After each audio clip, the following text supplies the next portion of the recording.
Good morning, sixth graders. Today we're going to start our novel, Freak the Mighty by Rodman Philbrick. We're going to start with chapter 1, which is called The Unvanquished Truth.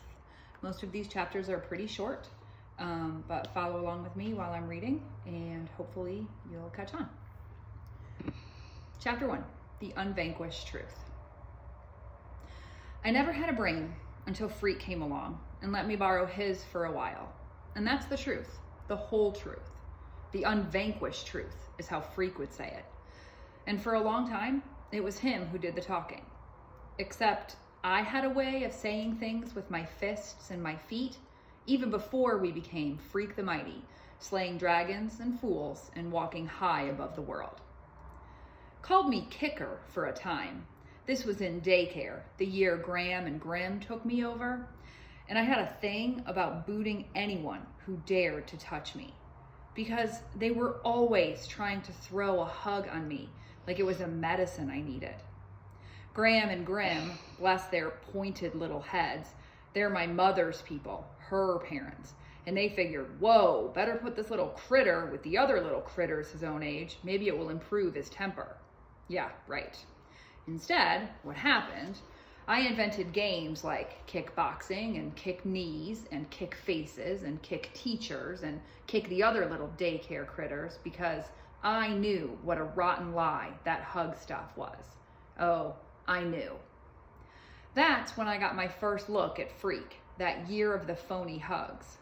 He didn't look so different back then. We were all of us pretty small, right? But he wasn't in the playroom with us every day. Just now and then he'd show up. Looking sort of fierce is how I remember him. Except later it was Freak himself who taught me that remembering is a great invention of the mind. And if you try hard enough, you can remember anything, whether it really happened or not. So maybe he wasn't really all that fierce in daycare, except I'm pretty sure he did hit a kid with his crutch once, whacked the little brat pretty good. And for some reason, Little Kicker never got around to kicking Little Freak. Maybe it was those crutches that kept me from lashing out at him. Man, those crutches were cool. I wanted a pair for myself. And when Little Freak showed up one day with these shiny braces strapped to his crooked legs, metal tubes right up to his hips, why, those were even more cool than crutches. I'm Robot Man, Little Freak would go, making these weird robot noises as he humped himself around the playground. Rrr, rrr, rrr, like he had robot motors inside his legs going rrr, rrr, rrr. And this look like, don't mess with me, man, maybe I got a laser cannon hidden inside these leg braces, smoke a hole right through ya. No question, Freak was hooked on robots even back then. This little guy 2 feet tall, and already he knew what he wanted. Then, for a long time, I never saw Freak anymore. One day he just never came back to daycare. And the next thing I remember, I'm like in the 3rd grade or something, and I catch a glimpse of this yellow-haired kid scowling at me from one of those cripple vans. Man, they were death ray eyes. And I think, hey, that's him, the robot boy. And it was like, whoa, because I'd forgotten all about him. Daycare was a blank place in my head, and nobody had called me Kicker for a long time. Mad Max, they were calling me, or Max Factor, or this one butthead in LD class called me Maxi Pad, until I persuaded him otherwise. Graham and Graham always called me Maxwell, though, which is supposed to be my real name, and sometimes I hated that worst of all. Maxwell. Ugh. Graham out in the kitchen one night after supper whispering to Graham, had she noticed how much Maxwell was getting to look like him? Which is the way he always talked about my father, who had married his dear departed daughter and produced Eek Eek Maxwell. Graham never says my father's name, just him, like his name is too scary to say. It's more than just the way Maxwell resembles him. Grim says that night in the kitchen, the boy is like him. We'd better watch out. You never know what he might do while we're sleeping, like his father did. And Graham right away shushes him and says, don't ever say that because little pictures have big ears, which makes me run to the mirror to see if it is my big ears made me look like him. What a butthead, huh? Well, I was a butthead because, like I said, I never had a brain until Freak moved down the street. The summer before 8th grade, right? That's the summer I grew so fast that Grim said we'd best let the boy go barefoot. He's exploding out of his shoes. That barefoot summer when I fell down a lot. And the weirdo robot boy with his white yellow hair and his weird fierce eyes moved into the duplex down the block with this beautiful brown-haired mom, the fair Guinevere. Only a falling down goon would think that was her real name, right? Like I said.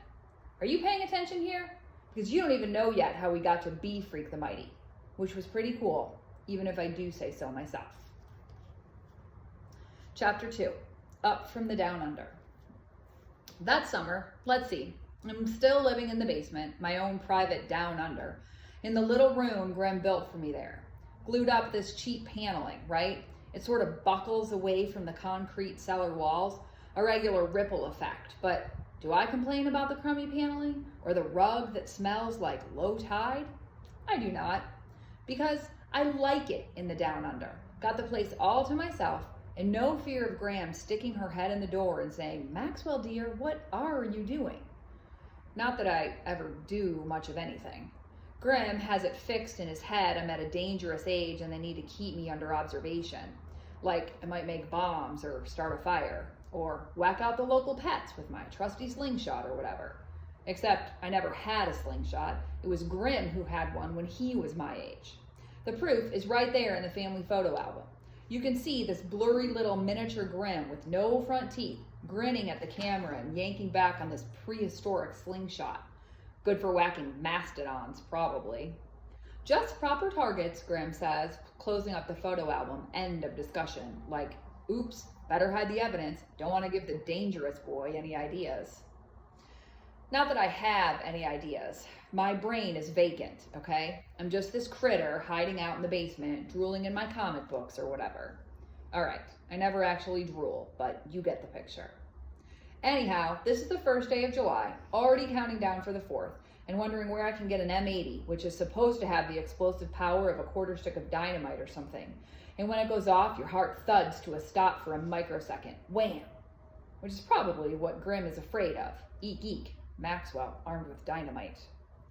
So finally, I get bored in the down under, and I'm hanging out in the so-called backyard, your basic chunk of chain link heaven. Grim keeps this crummy little mower in the shed, but what's the point of mowing dirt, right? Okay, I'm out there messing around, and that's when I see the moving van. Not your mainstream, nationwide, brand name mover either, just some cheapo local outfit. These big bearded dudes in their sweaty undershirts lugging stuff into the duplex half that's been vacant since last Christmas when the dope fiend who lived there finally got busted. At first, I'm thinking the dope fiend is back, he's out of jail or whatever, and he's moving his stuff back in. Then I see the fair Gwen. Not that I knew her name, that was a little while later. At first, she's a glimpse, caught her going between the van and the front door, talking to the beards. I'm thinking, hey, I know her. And then I'm thinking, no way, butthead, no way you'd know a female that beautiful. Because she looks like some kind of movie star. Wearing these old jeans and a baggy t-shirt, and her long hair is tied back and she's probably sweating, but she still looks like a movie star. Like she has this glow, a secret spotlight that follows her around and makes her eyes light up. And I'm thinking, well, this improves the old neighborhood. And you're thinking, yeah, right, the goon is barely out of 7th grade. Who does he think he is? All I'm saying, the fair Gwen had star quality, and even a total moron like me could see it. And the reason she looked familiar is, I must have seen her bringing Freak to daycare way back in the dark ages, because the next thing I notice is this crippled up, yellow-haired midget kid strutting around the sidewalk giving orders to the beards. He's going, hey you, doofus, yeah, you with the hairy face, take it easy with that box. That box contains a computer. You know what a computer is? I can't believe it.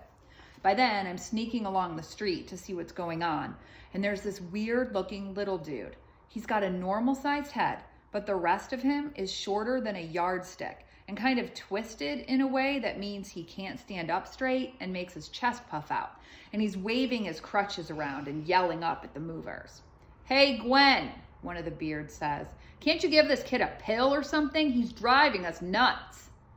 So Gwen comes out of the house and pushes the hair out of her big brown eyes, and she goes, Kevin, go play in the backyard, okay? But my computer. Your computer is fine. Leave the men alone. They'll be done soon, and then we can have lunch. By this time, I'm hunkering along in front of the place, trying to maintain a casual attitude, except, like I said, my feet are going wild that year, and I keep tripping over everything. Cracks in the sidewalk, ants on the sidewalk, shadows, anything. Then, the strange little dude jerks himself around and he catches sight of me and he lifts a crutch and points it up at my heart and he goes, "Identify yourself, earthling." I'm busy keeping my feet from tripping and don't get it that he means me. I said, "Identify yourself, earthling, or suffer the consequences." I'm like, what? And before I can decide whether or not to tell him my name or which name, because by now I recognize him as the weird little robot kid from daycare, and maybe he remembers me as Kicker. Anyhow, before I can say a word, he pulls the trigger on that crutch and makes a weapon noise, and then he goes, "Then die, earthling, die." I motor out of there without saying a word, because I'm pretty sure he really means it. The way he points that crutch is only part of it.